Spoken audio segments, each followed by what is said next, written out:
To watch every news story from Westbound Hearts First, subscribe now. The sky hung like a smoldering lid over the world, unbroken and relentless, its heat weighing heavy on the desert below. The sun bore down with ruthless intensity, baking the earth until it cracked and bled dust. Evelyn Harper's lips, dry and split, parted in shallow breaths as she struggled to remain upright. The air was thick, flavorless, and dry as bone. Her skin, once soft and pale, was now sun-darkened and streaked with grime and blood. Her dress, torn and stiff with old stains, clung to her like a final insult. A gust of wind stirred the sagebrush, rustling like brittle bones. The scent of scorched land hung in the air, and with it, the bitter truth. She had been left behind. The wagons were gone. Not a single-wheel track, no glint of metal on the horizon, just miles of endless nothing. Her fingers trembled as she forced herself upright, pain pulsing through every limb. They'd left her like trash, like a forgotten piece of old gear. She had seen in their eyes the night before as they camped beside a dried-up creek bed. The pity had vanished, replaced by a quiet calculation.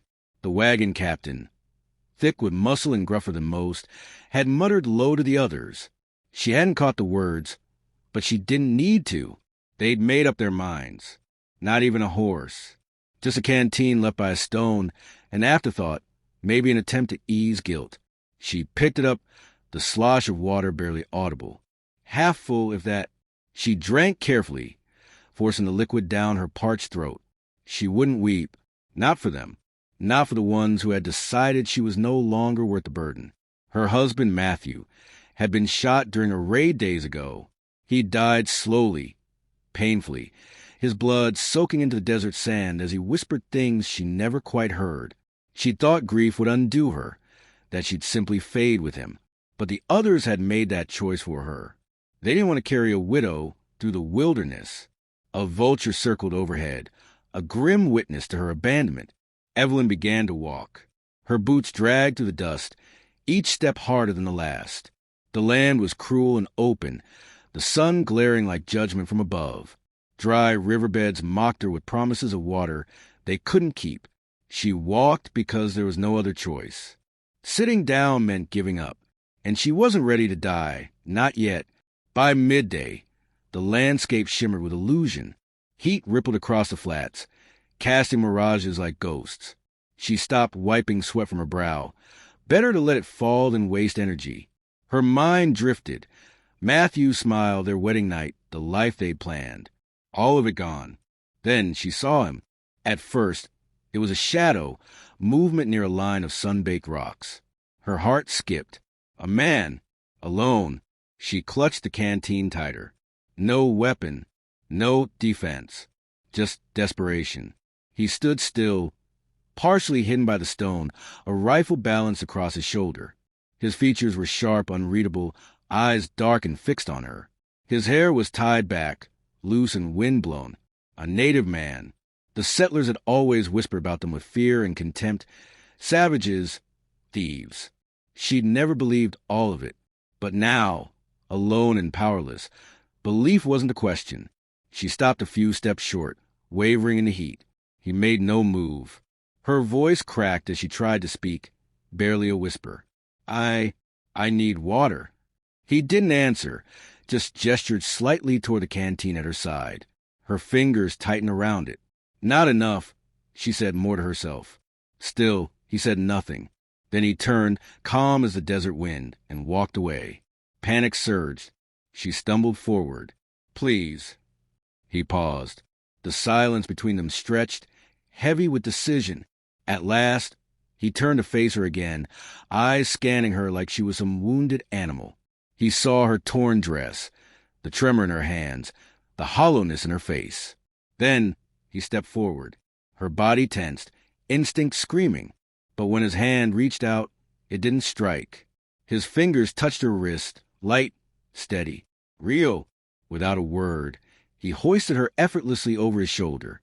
She gasped, too weak to resist. The world spun.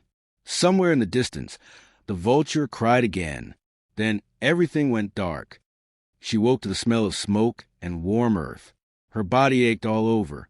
A thick hide was draped over her, pinning her to the floor of a small, dim shelter.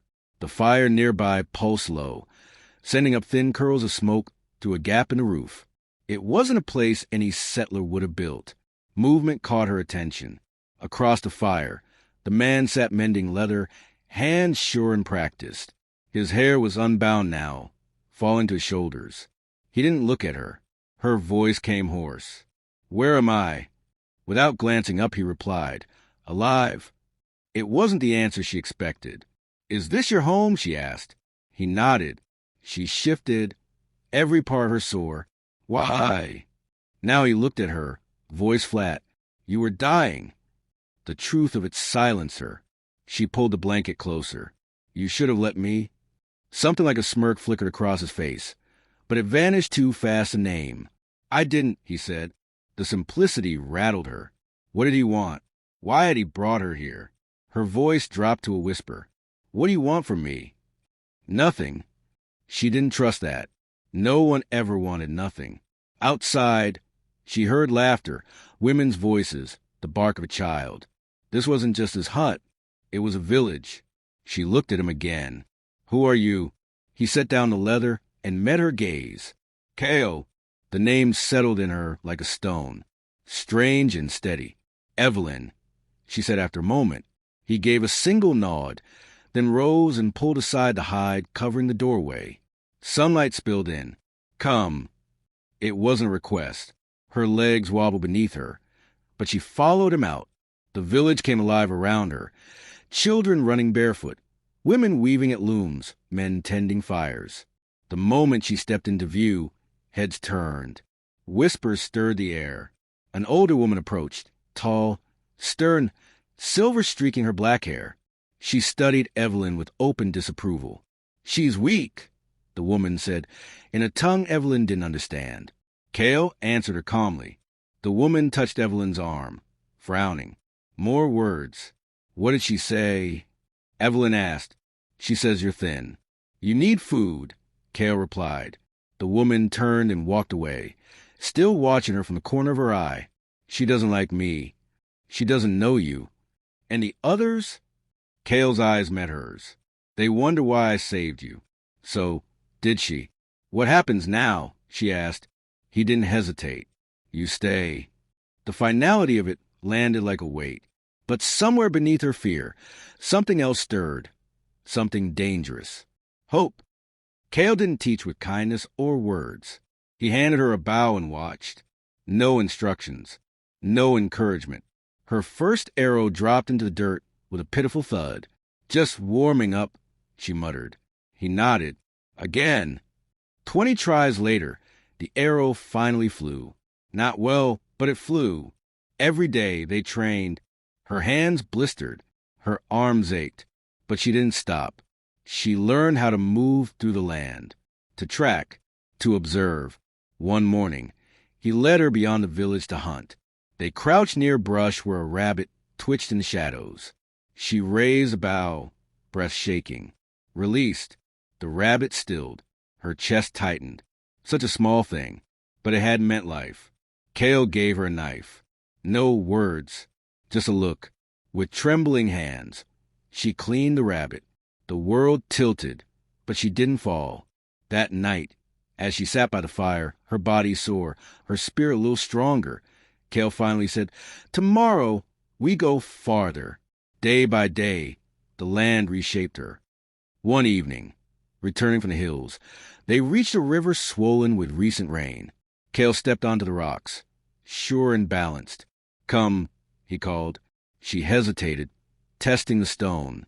Halfway across, her foot slipped. The current hit her like a hammer. She thrashed, lungs burning. Then a hand grabbed her wrist, yanking her out. Kale's face hovered above her, soaked but calm. "You fear the river." "I'm not weak," she gasped. "You're afraid." She met his gaze. "Then teach me." He did. The day they returned to find dust rising on the horizon, she felt it in her bones. Danger. 5 riders approached. Settlers. The same men who had left her for dead. Their leader, graying, weathered, dismounted. "That one's ours," he said, nodding toward Evelyn. She belongs to no one, Cale answered. She don't belong here either. Evelyn stepped forward, voice level. You decided I wasn't worth saving. You don't get to claim me now. The man's hand shifted toward his weapon. Cale moved first, knife drawn. Evelyn saw it all before it happened. Her training took over. She ducked low, dodging the bullet. Her blade slashed the man's arm. He cried out. Chaos followed, dust movement, fear. But when it ended, the settlers were riding away, wounded and silent. The leader turned back once. You think this changes what you are? You'll always be one of us. Evelyn stepped closer. Not anymore. He looked at her like he didn't recognize her. Because he didn't. Cale approached, his voice low. You fought well. And in that moment, Evelyn knew. She had become someone new.